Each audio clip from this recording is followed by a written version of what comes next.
नमस्कार, स्वागत है आपका हॉर्नबिल टीवी में। मैं हूं आपके साथ विशालगढ़। खबरों की शुरुआत करेंगे इस वक्त की बड़ी खबर से। राजधानी देहरादून से बड़ी खबर मिल रही है। लोकसभा चुनाव के बाद कांग्रेस को एक और बड़ा झटका। कांग्रेस नेता रेणु और सुरेश गंगवार बीजेपी में शामिल हुए हैं, तो वहीं हरक सिंह रावत की बहू अनुकृति गोसाई भी बीजेपी में शामिल हो गई हैं। प्रदेश अध्यक्ष महेंद्र भट्ट ने सभी की ज्वाइनिंग कराई है। तो बड़ी खबर आपको बता रहे हैं, जहां पर कांग्रेस के 3 बड़े चेहरे आज बीजेपी में शामिल हो गए। तो वहीं सुरेश गंगवार और रेणु गंगवार भी आज बीजेपी में शामिल हो गई। साथ ही अनुकृति गोसाई भी आज बीजेपी में शामिल हो गई। प्रदेश अध्यक्ष महेंद्र भट्ट ने उन्हें पार्टी की सदस्यता दिलाई। साथ ही उन्होंने कहा कि भाजपा की नीतियों से जुड़ने का उनको मौका मिला है और अब वो भाजपा के साथ कंधे से कंधा मिलाकर काम करेंगे। तो बड़ी खबर आपको बता रहे हैं, जहां पर हरक सिंह रावत की बहू अनुकृति गोसाई भी भाजपा में शामिल हो गई हैं। हाल फिलहाल में उन्होंने कांग्रेस से इस्तीफा दे दिया था।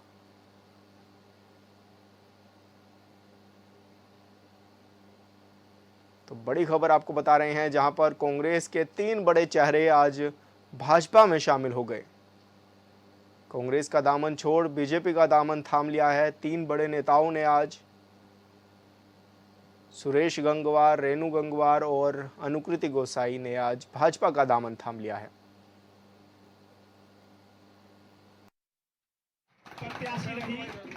बड़ी संख्या हमारे कार्यकर्ताओं में मत प्रतिशत बढ़ने का कारण है कि सामने से प्रतिस्पर्धा जब होती है तो मत प्रतिशत बढ़ने में वो भी सहायक बनता है। लेकिन बहुत से ऐसे स्थान थे, बहुत से ऐसे पोलिंग बूथ थे जहाँ किसी भी अपोजिशन दल का बस्ता नहीं लगा था, तो स्वाभाविक रूप से वहाँ प्रतिस्पर्धा रूप में नहीं रही। और हमारे जो समर्थक मतदाता थे, जो हमारे पन्ना प्रमुख थे, उन्होंने भारतीय भाजपा समर्थित मतदाताओं को पोलिंग बूथों तक पहुँचाया है और अच्छा मत प्रतिशत हुआ है। इसके साथ 85 वर्ष से ऊपर के जो मतदाताओं का पोलिंग था, इस बार वो सरकार द्वारा कराया गया है। इसके साथ साथ जो सर्विस वोटर्स है उसकी गिनती, वोटिंग जो है आपका मतदान के 8 बजे से पहले तक सारे वोट स्वीकार किए जाते हैं। इन सारे के आंकड़े को हम देखेंगे तो मुझे लगता है पिछली बार से मात्र 2 या 2.5% पोलिंग ही कम आंका जाएगा। लेकिन उत्तराखंड ही नहीं, प्रथम चरण के अंदर देश भर में जहाँ भी चुनाव हुआ वहाँ वोटिंग प्रतिशत जहाँ प्रतिस्पर्धा थी वहाँ बढ़ा है। लगातार बीजेपी का कुनबा दिनों दिन बढ़ता जा रहा है। ऐसे में कई नेता ऐसे हैं जिन्होंने बीजेपी का दामन थामा है। सुरेश गंगवार जी भी हमारे साथ मौजूद हैं। सर, किस तरह से और क्या सोच करके आपने दोबारा से बीजेपी का दामन थामा है, क्या वजह मानते हैं इसके पीछे? देखिए, मैं तो अपने पुराने परिवार में वापस आया हूँ। मैं तो विद्यार्थी परिषद का कार्यकर्ता रहा, विश्वविद्यालय प्रमुख रहा और अपने पुराने परिवार में वापसी की है। और भारतीय जनता पार्टी की जो नीतियाँ हैं, माननीय प्रधानमंत्री जी की नीतियाँ हैं, माननीय अमित शाह जी की जो नीतियाँ हैं, आदरणीय श्री JP नड्डा साहब की जो नीतियाँ हैं, हमारे प्रदेश के मुखिया श्री पुष्कर धामी जी की जो नीतियाँ, माननीय मुख्यमंत्री जी की, हमारे प्रदेश अध्यक्ष जी की जो नीतियाँ हैं, सभी नीतियों से प्रभावित और खुश होकर हमारा परिवार पुनः अपने परिवार में है। आप कांग्रेस में भी रहे हैं, किस तरह से आपका वो भी कार्यकाल रहा और बीजेपी में जब आप रहे तो उस कार्यकाल को किस तरह से अंतर आप मान रहे हैं? देखिए, कांग्रेस में नेता ज़्यादा हैं, कार्यकर्ता कम है। वहाँ पर नेताओं की संख्या ज़्यादा है, कार्यकर्ता कम है। यहाँ पर कार्यकर्ता हैं, नेता कम है, लेकिन यहाँ कार्यकर्ताओं के वास्तव में मनोबल बढ़ा रहता है, सम्मान होता है। तो क्या लगता है कि बीजेपी की नीतियों से होकर के आप यहाँ पर आए हैं, प्रधानमंत्री नरेंद्र मोदी से मतलब उनकी भावनाओं में को देखते हुए आप यहाँ पर आए हैं? बिल्कुल बिल्कुल, उनकी भावनाओं को देखते, उनकी नीतियों को देखती है। तो क्या कहेंगे अब आगे आने वाले समय के लिए उत्तराखंड के? आने वाले समय में मुझे लगता है, हम तो पंचायत की राजनीति करते हैं, तो पूरे पंचायत में भारतीय जनता पार्टी का परचम लहराएगा और नगर पंचायतों में भी, जिला पंचायतों में भी, क्षेत्र पंचायतों में, ग्राम पंचायतों में भी, और बाकी सांसद के जो चुनाव, उसका रिजल्ट आपको बहुत जल्दी मिल ही जाएगा। उसके बाद जनता को खुद ही पता चल जाएगा कि भारतीय जनता पार्टी का धीरे धीरे कुनबा बढ़ता जा रहा है। धन्यवाद सर, हॉर्नबिल टीवी से बात करने के लिए। तो सुरेश गंगवार जी को आप सुन रहे थे। साफ तौर पर बीजेपी का आज उन्होंने दामन थाम लिया है। हालांकि इससे पहले वो बीजेपी में ही थे, लेकिन कुछ समय पहले पार्टी को छोड़ करके वो कांग्रेस में शामिल हो गए थे और आज उन्होंने दोबारा से कांग्रेस का दामन छोड़कर बीजेपी का दामन थाम लिया। अनुकृति गोसाई जी हमारे साथ हैं। मैडम, आज आपने बीजेपी का दामन थाम लिया है, किस रूप में देख रहे हैं, क्या कहें?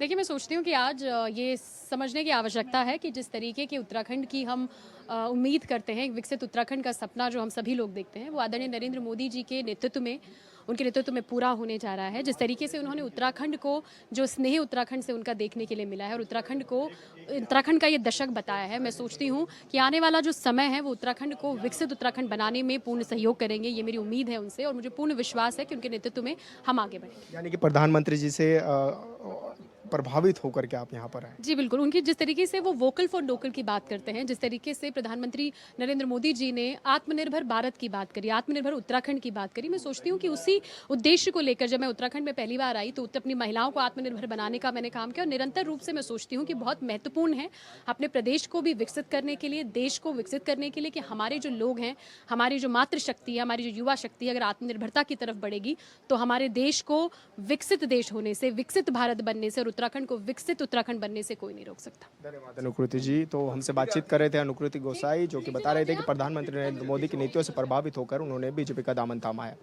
हॉर्नबिल टीवी के लिए देहरादून से विशाल गर्ग। उत्तराखंड में सुरक्षित और शांतिपूर्ण मतदान के बाद सरकार युद्ध स्तर पर चारधाम यात्रा की तैयारियों में जुट गई है। आगामी 10 मई से प्रदेश में शुरू होने वाली चारधाम यात्रा के सफल संचालन को लेकर राज्य सरकार पूरी तरह से सजीदा नजर आ रही है। स्वास्थ्य मंत्री डॉक्टर धन सिंह रावत ने चारधाम यात्रा से संबंधित जिलों के मुख्य चिकित्सा अधिकारियों की बैठक भी ली, जिसमें उन्होंने यात्रा मार्गों पर स्वास्थ्य व्यवस्थाओं को चाक चौबंद करने के निर्देश भी दे दिए हैं। साथ ही श्रीनगर दून मेडिकल कॉलेज समेत एम्स ऋषिकेश को भी अलर्ट मोड पर रखा गया है। 267 जो हमारे MBBS डॉक्टरों ने पढ़ाई पूरी कर चुके हैं और बॉन्डधारी हैं, उसके लिए भी हमने चुनाव आयोग को लिस्ट भेज दी है कि जल्दी हमको परमिशन दी जाए ताकि हम यात्रा रूट में डॉक्टरों की तैनाती कर सकें। और मैं सभी चारधाम यात्री जितने भी इस बार यात्रा में आना चाह रहे हैं, मैं उनसे निवेदन करना चाहता हूं कि यहाँ पे किसी भी प्रकार की कोई दिक्कत नहीं होगी। स्वास्थ्य सेवाएं हमारी बहुत अच्छी रहेंगी। किसी भी यात्री को अगर कोई दिक्कत होती तो हमारे स्वास्थ्य विभाग जो है 24 घंटे यहाँ पे सेवाएं देने के लिए उपलब्ध रहेगा। और मैं कह सकता हूँ कि आज जो मीटिंग हुई है बहुत अच्छी रही है और हर प्रकार से स्वास्थ्य के क्षेत्र में हम उत्तराखंड को अव्वल राज्य बनाना चाहते हैं। मैं इतना ही कह के सबका धन्यवाद देना चाहता हूँ। उत्तराखंड की 5 लोकसभा सीटों पर 19 अप्रैल को मतदान संपन्न हो गया और अब 4 जून को ही पता चलेगा कि बीजेपी ने हैट्रिक लगाई या फिर इस बार कांग्रेस ने बाजी मार ली। 4 जून को ही असली तस्वीरें साफ हो पाएंगी। हालांकि दोनों ही पार्टियां अपनी अपनी जीत का दावा कर रही है। इसी को लेकर हॉर्नबिल टीवी ने बीजेपी प्रदेश अध्यक्ष महेंद्र भट्ट से खास बातचीत की है।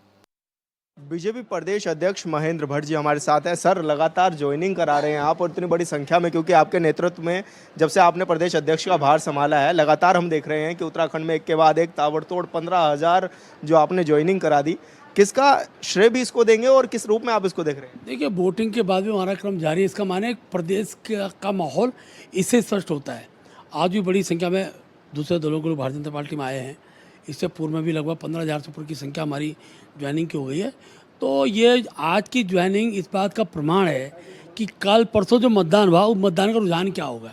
तो हम सब समझ सकते हैं भारतीय जनता पार्टी पक्ष में बहुत अच्छा मतदान हुआ है और हम 5 लोकसभा को प्रचंड बहुमत से जीतने वाले हैं। सर, जब आपने प्रदेश अध्यक्ष की कमान संभाली तो कहीं ना कहीं कांग्रेस पहले से ही डरी हुई थी कि आप कई नेताओं को अपने साथ ले आएंगे, और वही हो भी रहा है। लगातार ज्वाइनिंग भी हो रही है। किस रूप में देख रहे हैं, क्या कहेंगे? ये ठीक है, हमारे केंद्र नेतृत्व का निर्णय है अधिक से अधिक लोग पार्टी में जुड़ें, उसका हमने प्रयास किया और मुझे बताते खुशी है उत्तराखंड राज्य में सर्वाधिक दूसरे दलों से आने वालों की संख्या रही है। 15,000 क्रॉस हो चुका है। और क्योंकि अब नगर पालिका चुनाव है, पंचायतों के चुनाव है, तो मैं कह सकता हूँ इस दौरान भी बड़ी संख्या में लोग हमसे जुड़ेंगे। क्या नेताओं की कुछ डिमांड भी रहती है आपसे जुड़ने के लिए? हम बिना शर्त लेते हैं भैया। राजनीति में जब हम टिकट देते तो भी जीत देखते हैं, व्यक्ति नहीं देखते। अब पार्टी का सिस्टम समाप्त हो गया है और किस कार्यकर्ता कब टिकट कट जाए, किस कार्यकर्ता कब टिकट मिल जाए, ये भी हमारे नेतृत्व बहुत सोच समझ कर निर्णय करता है। और उसमें आज का जो तकनीकी युग है, खासतौर पर सोशल मीडिया के माध्यम से जो एक प्रकार से जनता के बीच में जो सर्वे होता है, वो सर्वे बहुत इसमें सहायक होता है। और जब सर्वे के बाद निर्णय होता है तो हम अपने कार्य को समझा पाते हैं कि भाई निर्णय ये है, जनता ये चाहती है, और जब ये निर्णय हो जाता है तो कार्यकर्ता काम में लग जाते हैं। अच्छा अध्यक्ष जी, मतदान भी क्योंकि हो चुका है उत्तराखंड में, किस तरह से देख रहे हैं आप मतदान को? और इस बार वोटिंग परसेंटेज भी कम रहा, तो क्या कुछ आप कहना चाहें? देखिए, केवल उत्तराखंड लगभग सभी पूरे जहाँ जहाँ चुनाव हुए हैं परसेंटेज कम रहा है और परसेंटेज बढ़ना चाहिए। एक राजनीतिक दल कार्यकर्ता होने के नाते हमने जागरण के कार्यक्रम किए, हमने अंत तक हर व्यक्ति से संपर्क करने का प्रयास किया। लेकिन ये भी सच है कि वोटर तो हम उन्हीं को निकाला जो हम बीजेपी वोटर था। अगर हम दूसरे दल के वोटर को निकाल नहीं सकते थे, तो जब प्रतिस्पर्धा नहीं होती है, एक तरफा जब माहौल रहता है, तो ऐसे समय इस प्रकार की स्थिति निर्माण होनी थी। हमको पहले से आवाज़ था, लेकिन मैं कह सकता हूँ भारतीय जनता पार्टी का एक एक मतदाता वोट करने आया है, और हम टोटल पोलिंग का जो पोल हुआ है 75% बीजेपी पक्ष में वो पोलिंग आएगा। मेरा एक सवाल ये भी है कि कांग्रेस लगातार ये बात उठा रही है, वो कह रही है कि 10 सालों से आपके सांसद हैं वहाँ पर और विकास कार्य उस तरह से नहीं हुए, इस वजह से जनता वोट करने नहीं पहुंची। इसको आप कितना सही और गलत मानते हैं? भैया, बीजेपी को वोट करने वाला 100% मतदाता है। अगर हम पिछली बार का अपना वोटिंग परसेंटेज देखेंगे, तो आप जब वोट बस्ते खुलेंगे तो आपके सामने बता दूंगा, जितना वोट बीजेपी को पिछली बार पड़ा है बूथ पर, उससे ज़्यादा वोट हमको इस बार प्राप्त होगा। जो लक्ष्य था आपका 5 लाख का, उसको अचीव कर रहे हैं? निश्चित रूप से हम उस दिशा में हम बढ़ रहे हैं। थोड़ा अल्मोड़ा के अंदर, क्योंकि वहाँ प्रतिशत कम हुआ है, और अल्मोड़ा पिछली बार भी हम उस सीमा तक मत प्रतिशत हमको प्राप्त नहीं हो पाया था। वो थोड़ा बहुत हो सकता है कि 3 और 4 के बीच में रहे, लेकिन सब जगह 5 लाख से आगे जीतेंगे। विधानसभा की क्योंकि अगर लगातार हम बात करें तो जहाँ जहाँ पर आप सीटें हारते उसमें सबसे बड़ी संख्या जो थी वो हरिद्वार में थी, लेकिन हरिद्वार में मत प्रतिशत काफ़ी बढ़ा है। देखिए, मैं क्या कह रहा हूँ, जहाँ प्रतिस्पर्धा थी, जब 23 विधानसभा हम हारे हुए थे, वहाँ प्रतिस्पर्धा थी। हमने प्रतिस्पर्धा के द्वंद्व में बहुत मतदाता पार्टी के निकाले हैं, लेकिन जहाँ कांग्रेस विधायक को चुप तो नहीं बैठेगा। जहाँ प्रतिस्पर्धा वो वहाँ मतदान बढ़ा है। जहाँ कांग्रेस प्रतिस्पर्धा में थी नहीं, जहाँ उनके बस्ते नहीं लग रहे थे, कोई एजेंट नहीं था, तो वहाँ अपने वोटरों को हम बूथ तक ले गए। अध्यक्ष जी, हॉर्नबिल टीवी से बात करने के लिए। तो बीजेपी के प्रदेश अध्यक्ष महेंद्र भट्ट जी हमारे साथ हैं, जो कि साफ तौर पर बता रहे थे कि जो मत प्रतिशत उन्होंने टारगेट किया था उसको वो अचीव करने जा रहे हैं। हॉर्नबिल टीवी के लिए देहरादून से विशाल गर्ग। इस बार के चुनाव में जैसे लोगों ने वोट बहिष्कार का मन बना रखा था, वैसे ही किया भी। लोगों का कहना है कि हमारी कौन सुन रहा है, जिसकी वजह से हम सरकार की सुने। ऐसे में उन्होंने वोट का बहिष्कार किया। तो वहीं टिहरी संसदीय क्षेत्र के चकराता विधानसभा क्षेत्र में भी ये देखने को मिला। चकराता में 3000 वोटरों ने मतदान ही नहीं किया। 6 बूथों पर 12 गांव के ग्रामीणों ने इसका विरोध भी किया, और वहीं 6 बूथों में किसी पर भी वोट नहीं किया गया। ऐसे में अधिकारियों ने भी अपनी बात रखी, और साथ ही उन्होंने ये भी कहा कि ग्रामीणों में सड़क ना होने के कारण भी ये नाराजगी थी।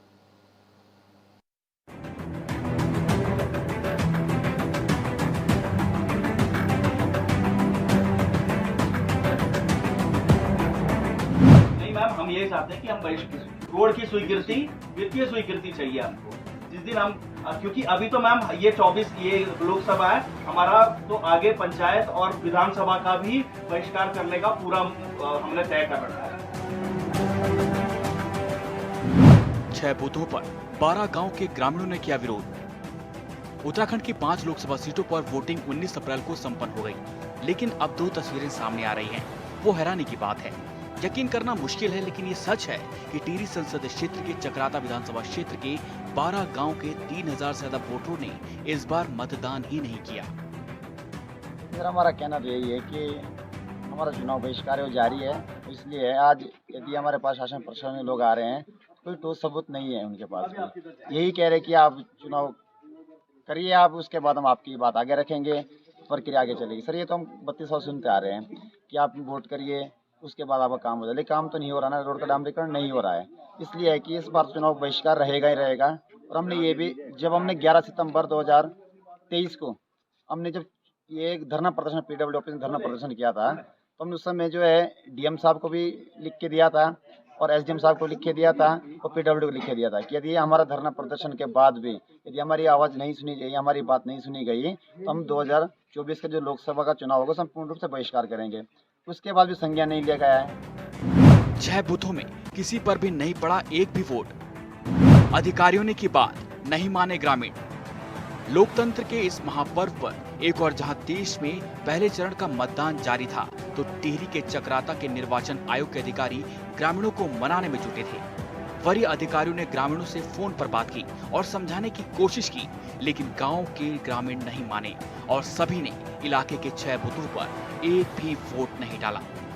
कारण ए जाने रोड़ा का हमारे में मुर्गे भी छोटे थे हम उस टाइम से, जिस रोड बोनी पर जो है रोड जो है पाकी ने बोनी, तो कारण का फिर क्या होता है रोड़ा क्या होता है।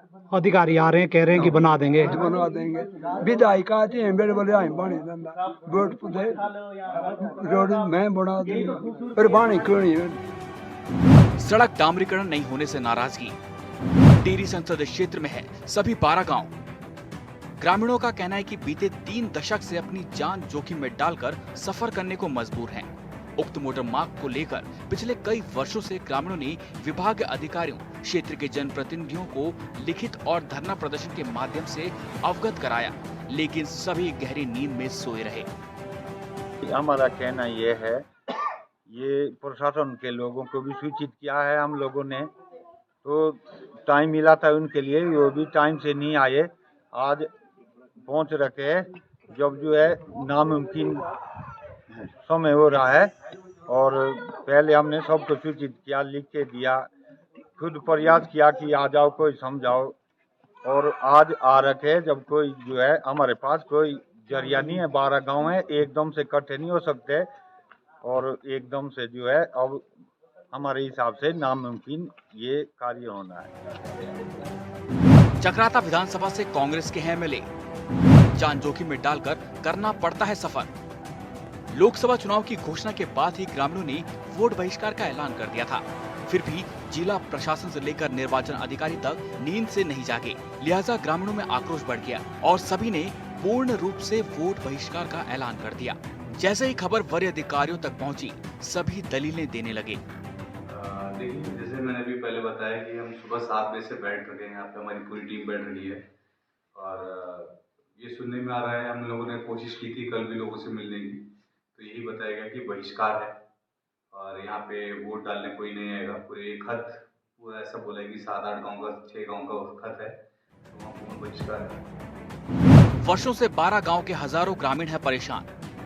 कई बार दिया धरना, किसी ने नहीं सुनी बात।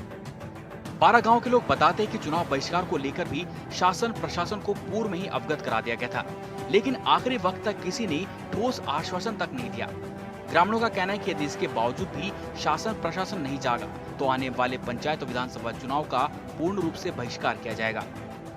और आज हम फिर से इस बात को दोहरा रहे हैं कि इसके बाद भी यदि रोड का डामरीकरण नहीं होता है, तो 2027 में विधानसभा चुनाव होगा, वो भी पूर्ण रूप से बहिष्कार होगा। ऐसा हमारा भी मतलब चर्चा चल रही है के लिए, मतलब ना यही हमारा आगे मुद्दा रहेगा। बीजेपी हो या कांग्रेस, सभी पार्टियों से है नाराजगी। शासन प्रशासन के दावों पर फिर उठा सवाल। लोकसभा चुनाव में बीजेपी और कांग्रेस के दिग्गजों की धुआंधार रैलियां हुई। नेता उपलब्धियां गिनाते रहे कि जैसे उत्तराखंड में विकास की बयार बह रही हो, लेकिन अब जब इस तरह की खबरें सामने आई तो नेताजी की बोलती बंद है। उत्तराखंड पहाड़ी राज्य है और पहाड़ों में आज भी ऐसी समस्याएं जो किसी से छिपी नहीं है। सरकार के वादे और दावे तो बहुत हैं, लेकिन सच्चाई से कोसों दूर। मतदान नहीं होगा, अब नहीं होगा, एक आध दे नहीं सकते, सब लोग आ नहीं सकते, यही कारण है हमारा। और पहले से ही ये धरना प्रदर्शन से शुरू आंदोलन हमारा हुआ था, और तब से सब लोगों के पास लिख के भेजा है, गए सब लोग के पास। हमारी टीम जो है, हमारी भी टीमें रहती है और नेता लोग रहते हैं, वो कोई सुनवाई नहीं करे। इससे अलावा हमारा मुद्दा यही रहा कि हमारे पास और वो कुछ नहीं है। कोई टीमें तो आ जाएंगी, उनसे हम बातचीत करके थोड़ा हम अपनी बात आगे पहुंचा सके। यह सच है कि राज्य में जब से डबल इंजन की सरकार बनी है, तब से युवा सीएम लगातार विकास कार्यों पर ध्यान दे रहे हैं। जिन 12 गांव के लोगों ने वोट नहीं दिया, वो सभी गांव चक्राता विधानसभा क्षेत्र में हैं और कांग्रेस के प्रीतम सिंह यहां से कई बार चुनाव जीत चुके हैं।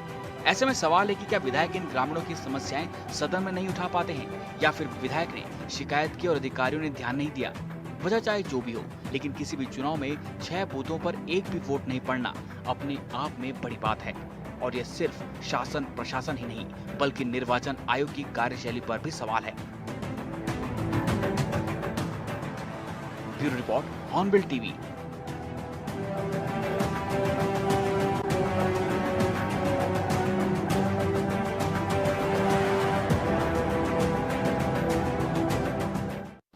2019 लोकसभा चुनाव के मुकाबले इस बार मतदाताओं ने मतदान को लेकर ज़्यादा जोश नहीं दिखाया। ऐसा इसलिए क्योंकि उत्तराखंड में इस बार कम मतदान हुआ है।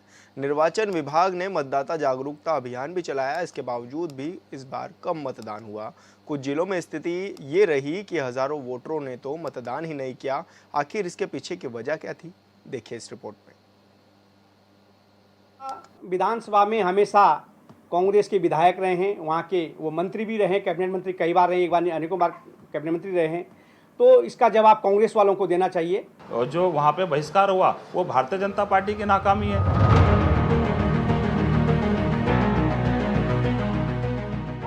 उत्तराखंड में कांग्रेस और बीजेपी के नेता एक दूसरे पर ऐसा आरोप लगा रहे हैं जैसे इनकी सरकार में प्रदेश में विकास की बयार बह रही थी। देवभूमि में कभी कांग्रेस की सरकार रही तो कभी बीजेपी की, लेकिन हैरानी की बात यह है कि दोनों ही पार्टियों की सरकारों ने पहाड़ के कई इलाकों में मूलभूत सुविधाएं तक नहीं पहुंचा पाई।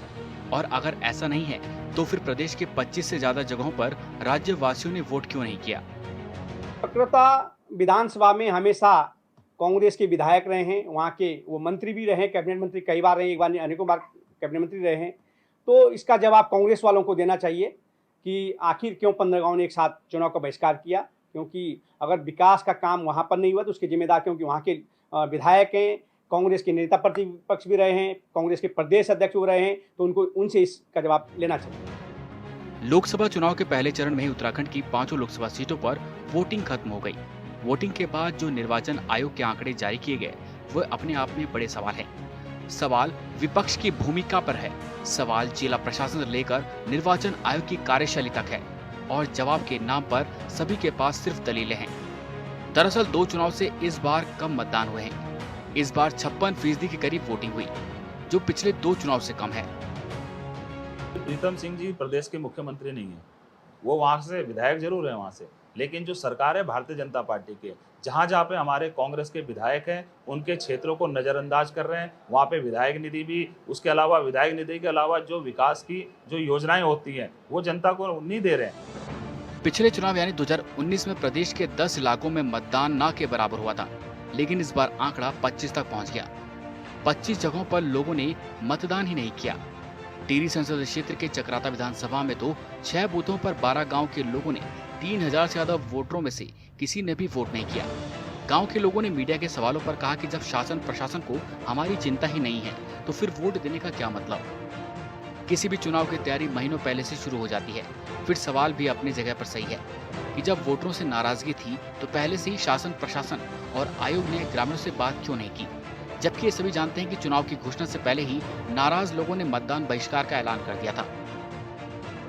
सर हमारा कहना तो यही है कि हमारा चुनाव बहिष्कार है वो जारी है, इसलिए आज यदि हमारे पास शासन प्रशासन के लोग आ रहे हैं तो कोई ठोस सबूत नहीं है उनके पास भी। यही कह रहे कि आप चुनाव करिए, आप उसके बाद हम आपकी बात आगे रखेंगे, प्रक्रिया आगे चलेगी। सर ये तो हम 32 साल सुनते आ रहे हैं कि आप वोट करिए उसके बाद आपका काम हो जाए, लेकिन काम तो नहीं हो रहा ना, रोड का डामरीकरण नहीं हो रहा है।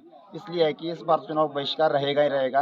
और हमने ये भी, जब हमने 11 सितंबर 2023 को हमने जब ये धरना प्रदर्शन PWD ऑफिस में धरना प्रदर्शन किया था तो हमने उस समय जो है DM साहब को भी लिख के दिया था और SDM साहब को लिख के दिया था और PWD को लिख के दिया था कि यदि हमारा धरना प्रदर्शन के बाद भी यदि हमारी आवाज़ नहीं सुनी गई, हमारी बात नहीं सुनी गई तो हम 2024 का जो लोकसभा का चुनाव होगा संपूर्ण रूप से बहिष्कार करेंगे।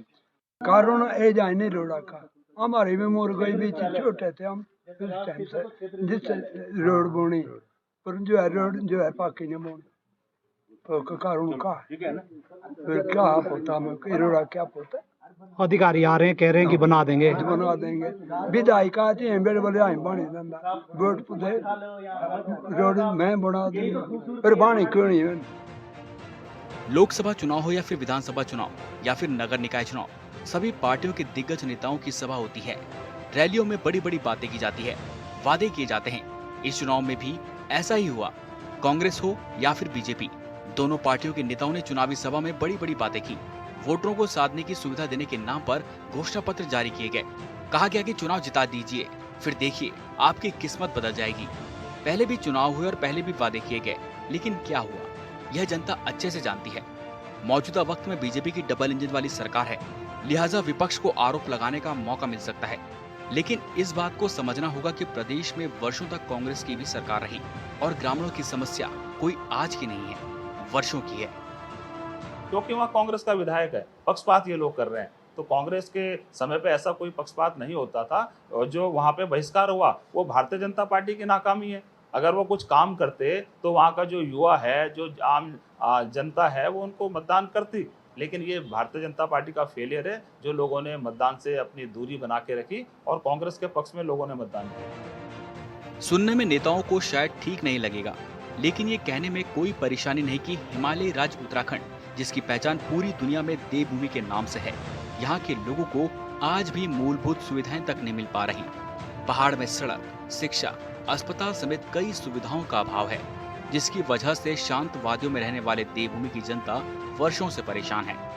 धरना प्रदर्शन कर गांव के लोग थक चुके हैं। शायद यही वजह है कि जब इन लोगों की किसी ने नहीं सुनी, तो इन लोगों ने दुनिया के सबसे बड़े महापर्व यानी चुनाव में हिस्सा ही नहीं लिया। Bureau report, hornbill TV.